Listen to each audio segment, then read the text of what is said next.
Исәмсез балалар, бүген без сезнең белән җәмгыятьнең үсеше турында сөйләшеп китәбез. Тарих дәресләрендә сез вакыт узу белән иҗтимагый корылыш, строй рәвешләре дә катлаулана. Кешеләрнең тормышы үзгәрүенә, технологияларның камилләшү баруына инандыгыз. Бу җәмгыятьнең үсешен дәлилли. Өстәвенә, үсеш чыганаклары җәмгыятьнең үзендә үк. Тарих дәресләрендә иҗтимагый тормышны үзгәртеп коруга китерә торган зур вакыйгалар, әһәмиятле социаль процесслар турында сүз алып барганда, сез һәрвакыт аларның сәбәпләрен, этәргеч бирүче төп көчләрен ачыклый килдегез. Иҗтимагый үсешнең киеренкелеге, тирәнлеге төрлечә бәяләнә. Күп кенә философлар, социологлар, тарихчылар эволюцион үсеш идеясын яклап чыктылар. Эволюцион үсеш тарафдарлары үзгәрешләрнең эзлеклелегенә, җәмгыятьнең төрле яклары үсешендәге дәвамчанлыкка басым ясыйлар. Һәрбер җәмгыять өчен хас булган гореф-гадәтләрне яшәтү менә шундый дәвамчанлыкка мисал булырга мөмкин. 100 еллар элек һәм чагыштырмыйча күптән түгел генә барлыкка килгән традициялар бар. Соңгысына һәр яңа ел бәйрәмендә дәүләтебез башлыгының халыкка мөрәҗәгатен мисал итеп күрсәтергә мөмкин. Җәмгыятьтәге күп кенә үзгәрешләрнең элекле эволюцион характерда булуын танымый мөмкин түгел. Шул ук вакытта җәмгыять белән табигать арасында турыдан-туры охшашлыкларны эзләү иҗтимагый күренешләрнең үзенчәлекләрен аңлауны кыенлаштыра. Әйтик, үзгәрешләрнең кире үз изенә кайта алмавы турындагы нигезләнмәне тулысынча җәмгыятькә карата кулланып булмый. Тарихта регресс, юкка чыгу җәмгыятьнең түбәнрәк формаларына кире кайту мисаллары бар. Аерым очракларда гадирәк структураларга кире кайту тормышны саклап калу өчен кирәк була. Сугыш вакытында кеше гомерен җылытылмаган, утсыз шәһәр фатиры түгел, бәлки мише, кыйсы, бәрәңге бакчасы булган йорт хуҗалыгы саклап калган. Бу мәсьәләгә марксистлар башка карашта тора. Әлеге тәгълимат нигезендә җәмгыять үсешендә социаль революциялар хәл иткеч роль уйный. Карл Маркс шуларны тарих локомотивлары дип атый. Аның фикеренчә, революцияның чыганаклары азагы җиткән җәмгыятьне яклаучы социаль көчләр белән яңа тәртипләр урнаштырырга теләүче сыйныфлар арасындагы каршылыкта.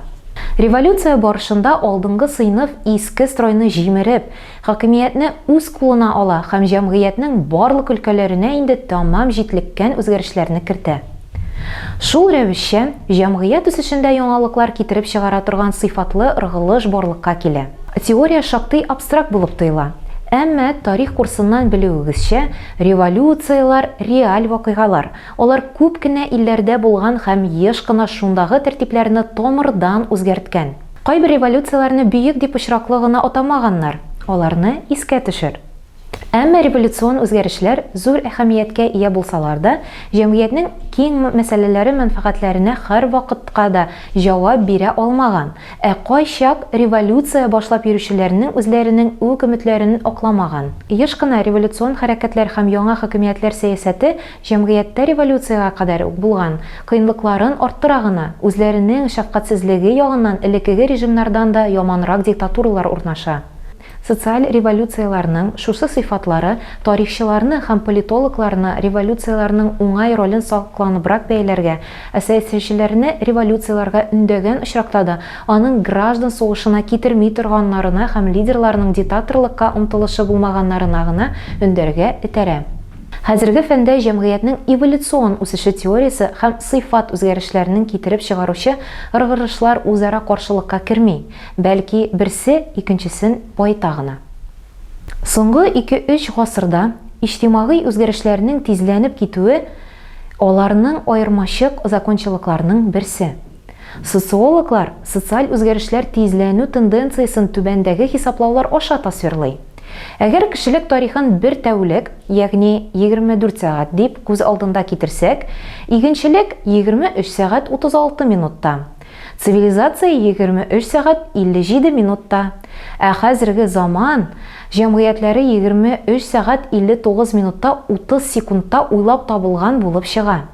Әмма әлеге 30 секунд эчендә кешелекнең бер көне буенча барган үзгәрешләр булырга мөмкин.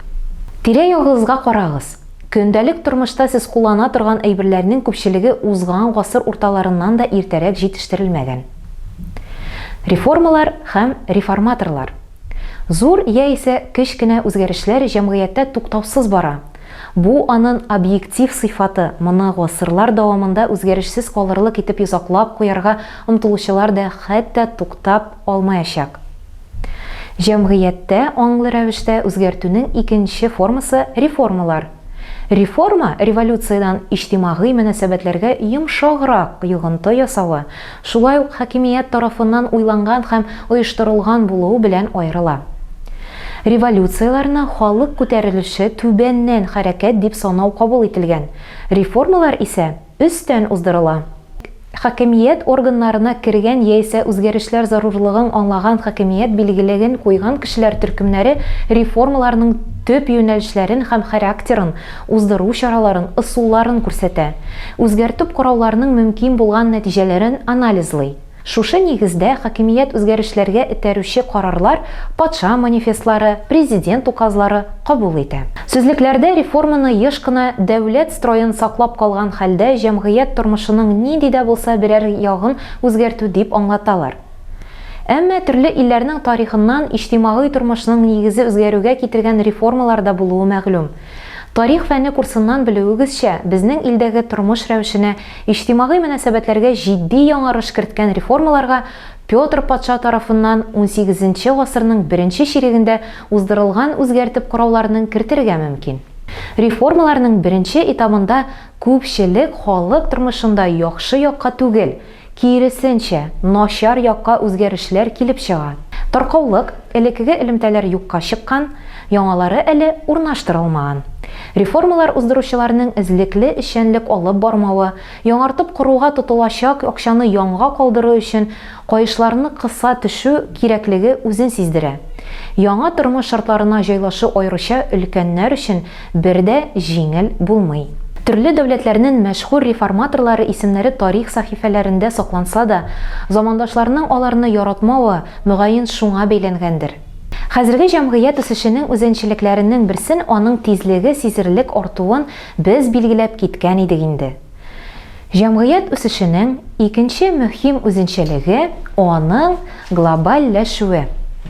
Кешеләр, халыклар, дәүләтләр арасындагы элемтәләрнең һәм үзара бәйләнешләрнең көчәюен белдерүче әлеге термин фәндә чагыштырмача күптән түгел кулланыла башланды.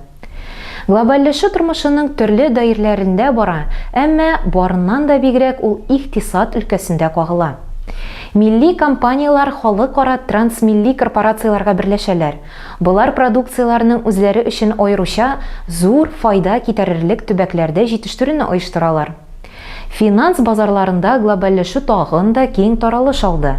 Бүгенге көндә глобаль валюта базарларында триллион доллардан күпкә артык суммалар әйләнә.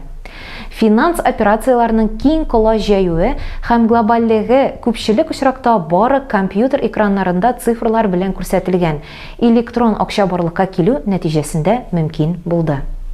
Бу безнең хәзерге дөнья үсешенең үзенчәлекләреннән тагын берсе мәгълүмати революцияга китерә. Соңгы 10 еллардагы фәнни-техник ачышлар һәм уйлап табылган әйберләр тормышыбызны шактый үзгәртте. Телевизор, компьютер, кесә телефонынан башка яшәешебезне хәзер күз алуы да кыен. Күпчелек кеше телевизорны даими карый, күпләр интернет киңлекләрендә сәяхәт кыла. Шул рәвешле дөнья мәгълүмат киңлегендә кушыла. Икътисади яисә мәдәни глобальләшү әлеге яңа элемтә һәм аралашу чараларыннан башка гына була алмый. Асылда кешеләрнең глобальләшүгә мөнәсәбәте төрлечә була. Аларны кирәкле һәм алгырышлы дип уйлаучылар белән бер рәттән бу процессларга каршы кешеләр дә шактый.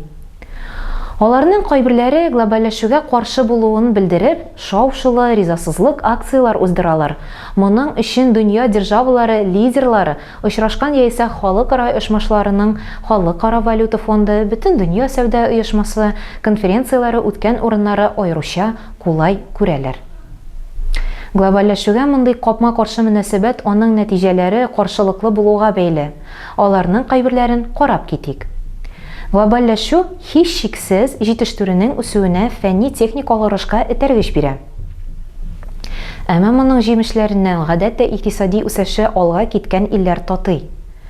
Күп кенә трансмилли корпорацияларның штаб-фатирлары яңа технологияларга төзү үзәкләр нәкъ менә шундый илләрдә урнашкан.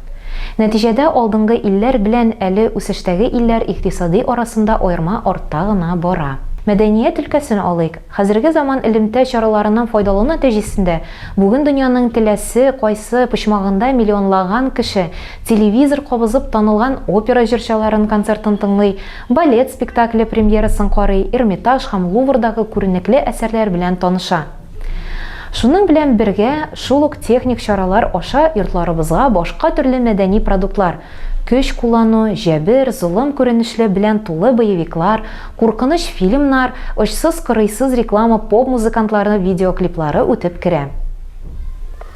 Бу продукцияларның күпчелеге югары сыйфатлы түгел. Иң мөһиме, глобальләшүне кабул итмәүчеләр фикеренчә, кешеләргә алар яшәгән җәмгыятьтәге кыйммәтләргә бөтенләй туры килми торган билгеле бер тормыш рәвеше көчләп тагыла. Хәзерге заманның глобаль проблемалары. Кешеләр глобаль проблемалар алар глобальләшүчеле җәмгыять турында белгәнче үк таныш иде инде. Дөнья күләм глобаль проблемалар төшенчәсе 20нче гасыр урталарында дәһшәтле яңа бөтен дөнья сугышы, куркынычы яңау һәм 2 хәрби блок Варшава шартнамәсе һәм НАТО каршылыгы шартларында барлыкка килә. 1960 еллар ахырында тагын бер афәт, кешенең яшәү тирәлеге пычрану һәм юкка чыгу куркынычлыгы янавы ачыла. Бер төркем галим чыгыш ясап, беренчедән табигый тирәклекнең начаруы проблемасының дөнья күләм актуаль булуын, икенчедән кичекмәстән һәм бик җитди төстә аны хәл итәргә тотыну кирәклеген раслый. Шул вакыттан бирле глобаль проблемалар исемлегенә бай төньяк, дөньяның алга киткән илләре белән ярлы көньяк, икътисади яктан артта калган илләр арасында зур аерма хасил булып, техноген һәлакәтләр саны арту, дөнья күләм террорчылык куркынычы янау, җирдә кешеләр саны тиз арту белән бәйле кыенлыклар өстәлде. Экология проблемасы элеккечә үк кискен проблема булып кала бара. Экологик кризис, климатның хәвефе үзгәреше, хайваннарның һәм үсемлекләрнең кайбер төрле юкка чыгу, кешеләрнең табигый яшәү тирәлеге начарая бару белән бәйле килеп чыккан төрле чирләрнең артуы китереп чыгарган тискәре процессларның кешелек әлегә җиңә алмый. Нефть, таш күмер, газ кебек өстәлеп тормый торган табигый байлыкларга гаять дәрәҗә кими баруы күзәтелә. Зур елгалар һәм күлләр һаман сайыга бара. Фактлар: узган гасырда дөньяда су куллану 6 тапкырга артты. Юынтык суларының 90% диярлек чистартылмый. БМО мәгълүматларына караганда 1,5 миллиардтан артык кеше чиста су эчүдән мәхрүм. Глобаль җылыну куркынычы бик зур бурчы уята. Берничә илдә җәйге температура моңнарчы күрелмәгән дәрәҗәгә күтәрелде. Давыллар, көчле җилләр ешрак даулый, аларның җимергеч көче һаман арта бара. Кешелек экологик кризисны хәл итү юлларын эзли. Кайбер илләрдә һәм төбәкләрдә урманнарны торгызуга, атмосфераны пычратуны киметүгә, уңдырышлы җирләрнең чүлгә әйләнә баруы булдырмага һәм башка шундыйларга юнәлтелгән чаралар күрелә. Әмма башка глобаль проблемалар белән беррәттән әлеге проблеманы да уртак тырышлык куймыйча хәл итеп булмаячак. 1990 еллар башында экологик проблемаларны хәл итүдә тотрыклы үсеш идеясына нигезләнгән яңа караш булдырылды. Әлеге караш принциплары арасыннан түбәндәгеләрне аерып күрсәтергә кирәк. Барлык кешеләрнең иң гади ихтыяҗларын канәгатьләндерү зарур.